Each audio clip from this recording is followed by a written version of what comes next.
Steeler Nation, we are back for another great episode on the one and only The Sick Podcast, Steeler Crazy, fresh off of that Friday night training camp. Great podcast, Mike. How are you doing today?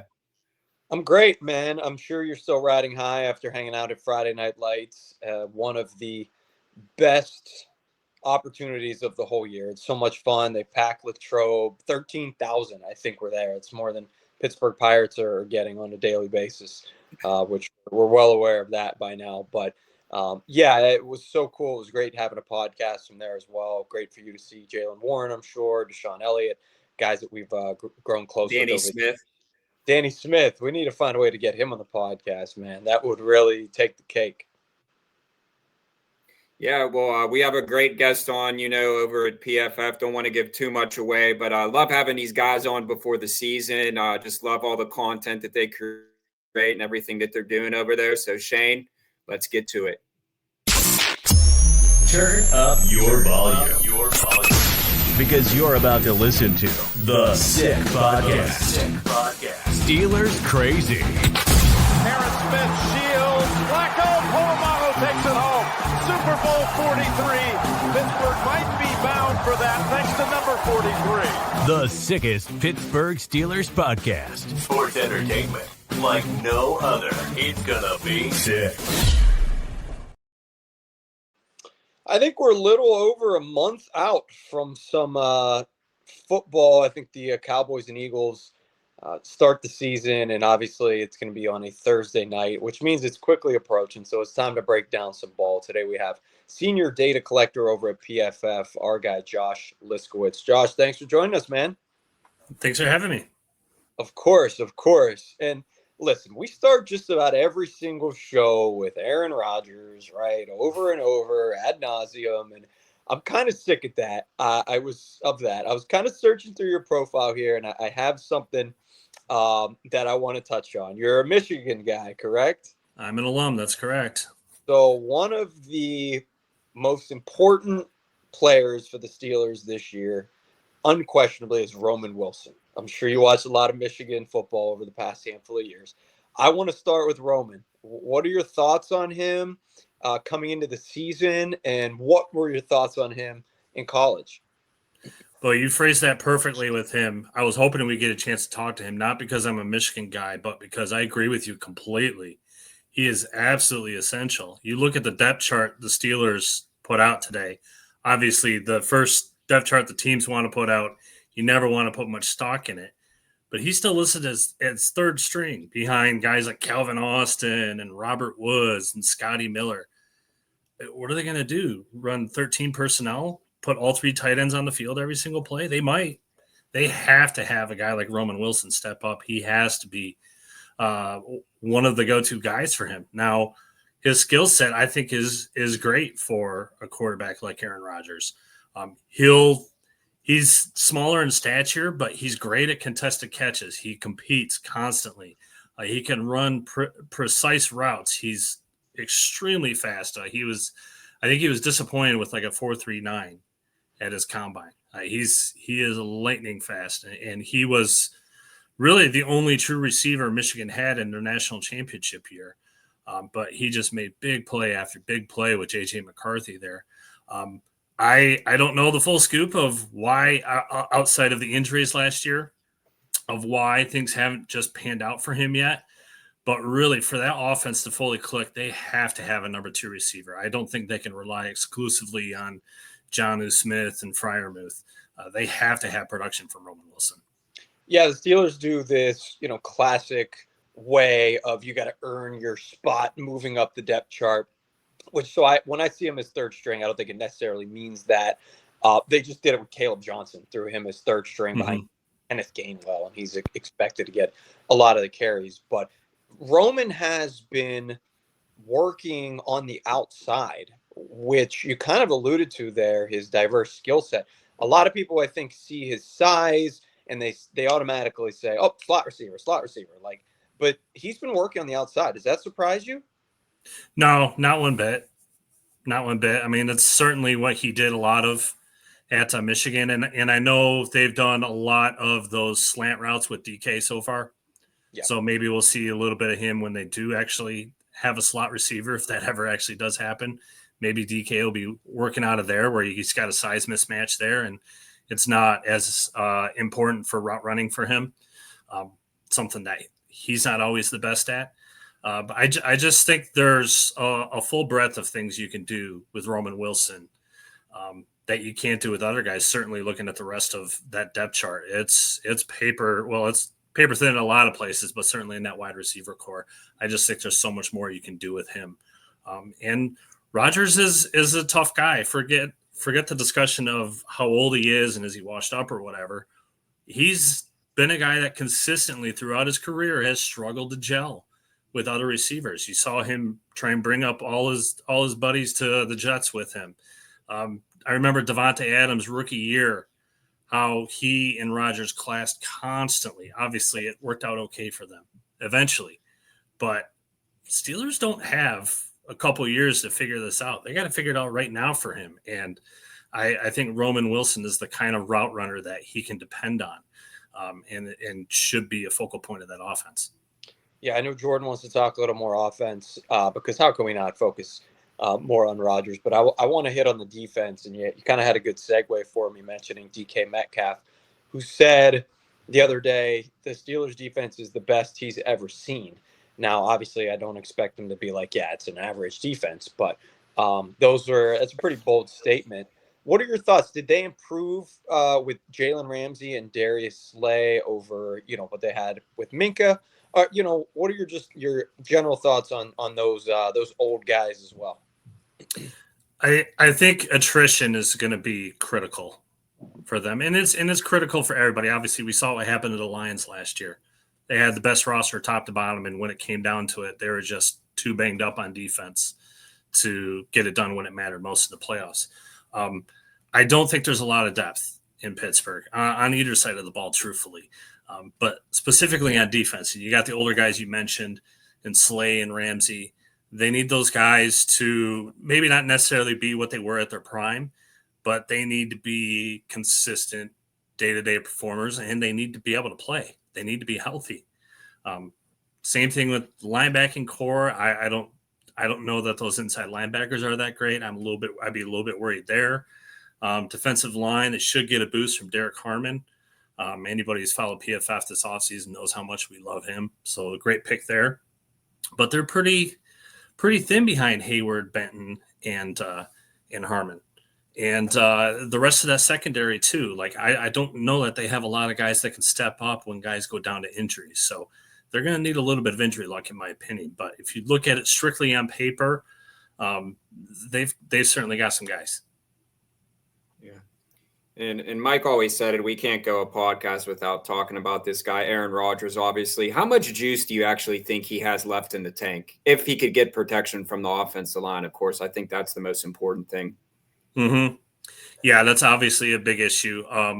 That was a big issue for him with the Jets. And frankly, I don't know if we can answer that question truthfully because the situation since he's left Green Bay has been so rough around him. I mean, obviously 2 years ago, his season was over in a bang. Yeah. And last year was just a mess all around. I honestly, I don't know. I don't think we can really quantify that until we see it on the field. Those tackles and offensive line in general have to be a bit concerning. I think we'll see better production on the inside in general. Obviously, Frazier had a nice rookie year. Yeah. I loved Mason McCormick coming out. I think he had his struggles last year, but I think we'll see big improvement from him. Not surprising to see a guy like that struggle coming out of where he did in college in FCS. Roger Jones is a big question mark. I was just up at training camp, as we alluded to, and it really just didn't seem too good there, and everything, all the reports that are coming out. I mean, there's still time. I don't put too much stock in the training camp. You can tell a little bit more when they're on the field in preseason, but at the end of the day, week one, is when it really, football starts to matter. So that's when you could, evaluate after a few weeks.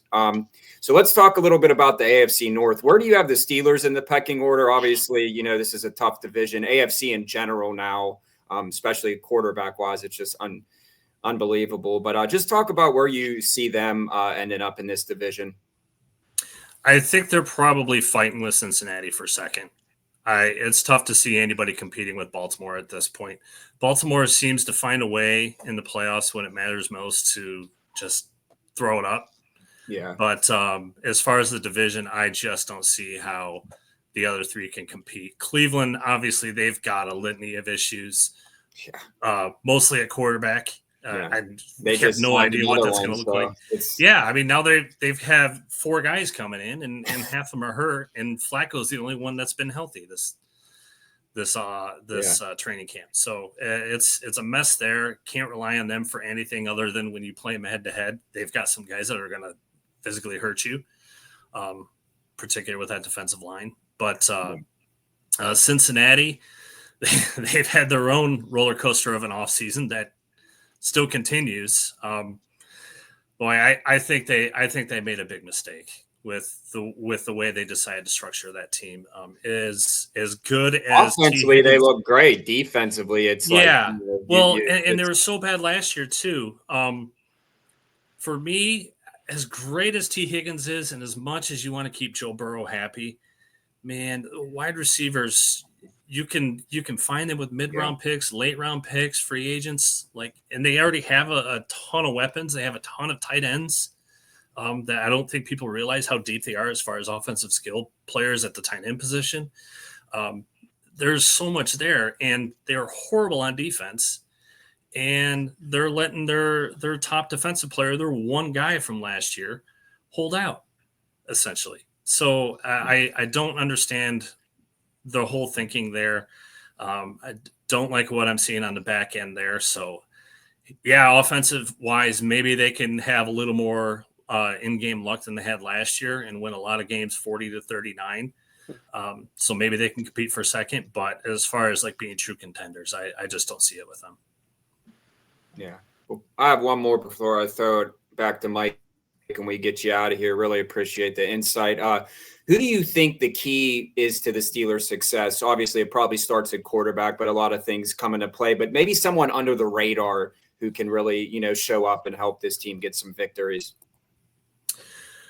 Well, I'll try not to get back to Roman Wilson because I think that's all right. I think our viewers would really appreciate that because he's been a big question mark, and we're kind of waiting for the breakthrough. So I know they're really going to appreciate this episode. Yeah, it's tough not to look there. Again, one of the funny things with the depth chart is you look at the way they listed the tight ends. They essentially had 2 starting tight end positions, and one of them lists both Freiermuth and Smith. Yeah. So are we truly going to get 13 personnel the whole year? So I think that's fascinating. The O-line has to gel. They have to be able to run the ball. As much as many tight ends as Cleveland does quarterbacks, you could say. Yeah. Oh, totally. And it's interesting too with Jonnu going to Pittsburgh and them sending who they did down to Miami, because Miami has kind of the opposite. They have all these running backs, and they had to pull a retiree off the street because they literally don't have a tight end room. So I'm kind of interested to watch both teams from that perspective.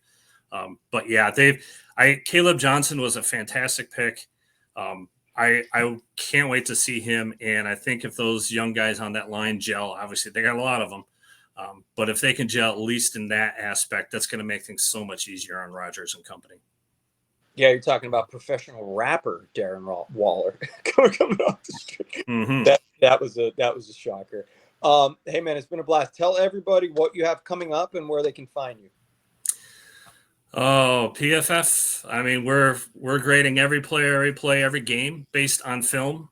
I think that's a common thing that people don't understand is everything we do. Yes, we pop out a lot of numbers. It's based on film study. I'll be putting out an article myself every week this season. It's going to be draft focused. So you can look out for that for me personally. But otherwise, we're your one-stop shop for everything NFL, college, and everything in between.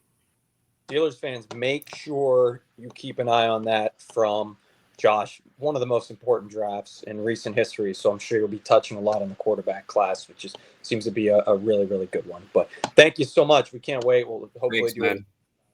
All right. Thank you, guys. Welcome. See ya. Take it easy.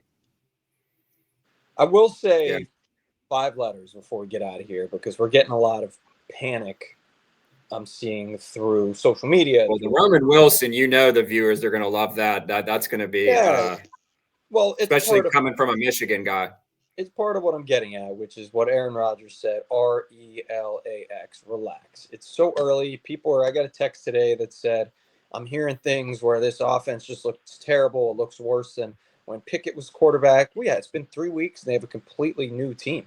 Only 3 holdovers are Jalen Warren, Pat Frymouth, and Calvin Austin. Outside of that, you don't expect Jonnu Smith and DK Metcalf and and Caleb Johnson to all just be meshing with Aaron Rodgers like out of nowhere. Give it some time. You still have almost a month for them to gel. You have preseason games.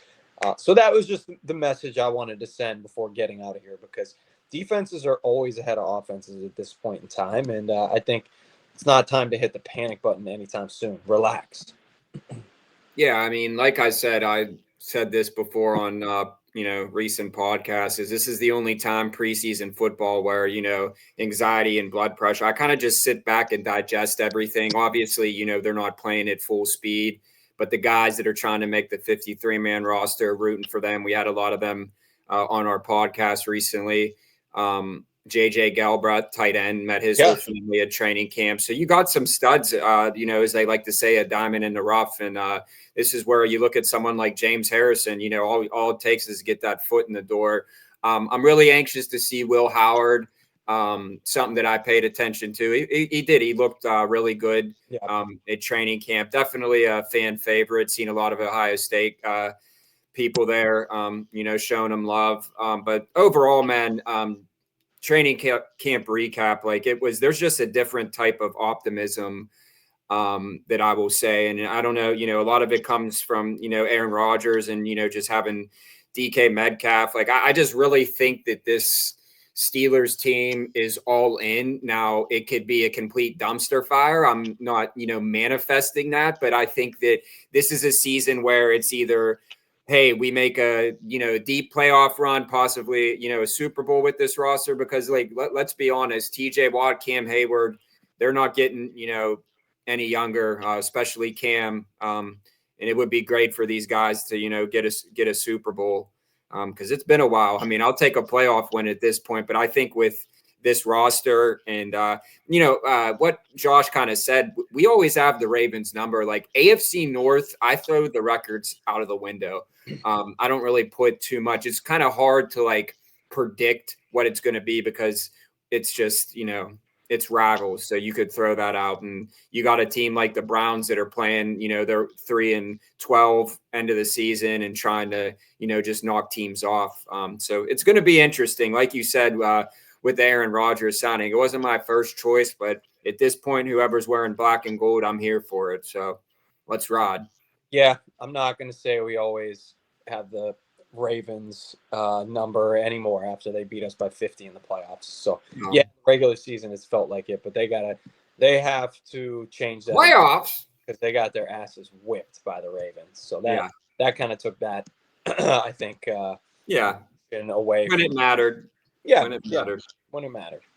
So, but hey, we really have some exciting stuff coming this season. I think our fans are really going to enjoy it.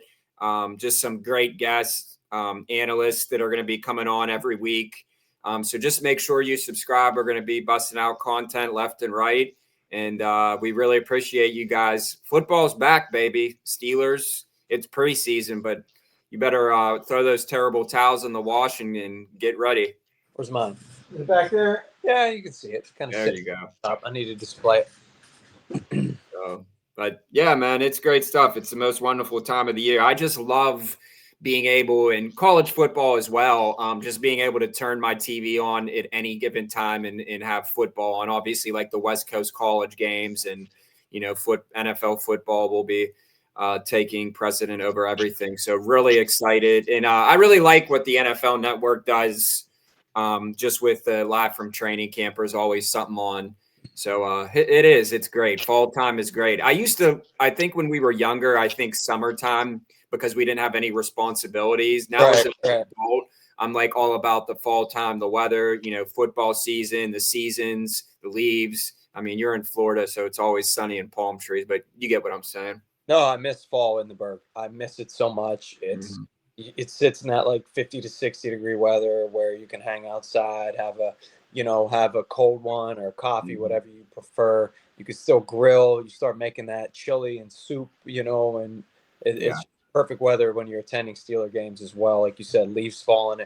Halloween, my favorite holiday. But I don't miss November through April, I guess. But that's your birthday month, though, November. Yep. Hopefully, I'm going to try and make it back for a game. December's your kid's birthday. That's exciting. Yeah, that too. So a lot of stuff coming up. Moving. You gonna wrap them up in a terrible towel? You might have to tell Michelle to come up here, and she won't let me. But at some point, eventually, maybe a couple weeks in. All right. Sounds good. Well, hey, we appreciate everyone hanging out with us. As always, make sure you stay locked. We have some great stuff. I'm really excited for the season and everything that we're doing over at the Sick Podcast, Steeler Crazy. Make sure you subscribe wherever you get your podcasts, and we will see you guys soon. Shane, let's get it. And that's a wrap. Hope you don't miss us too much until next time. Follow the Sick Podcast Steelers Crazy on YouTube, Instagram, Facebook, Google Play, and Apple Podcasts.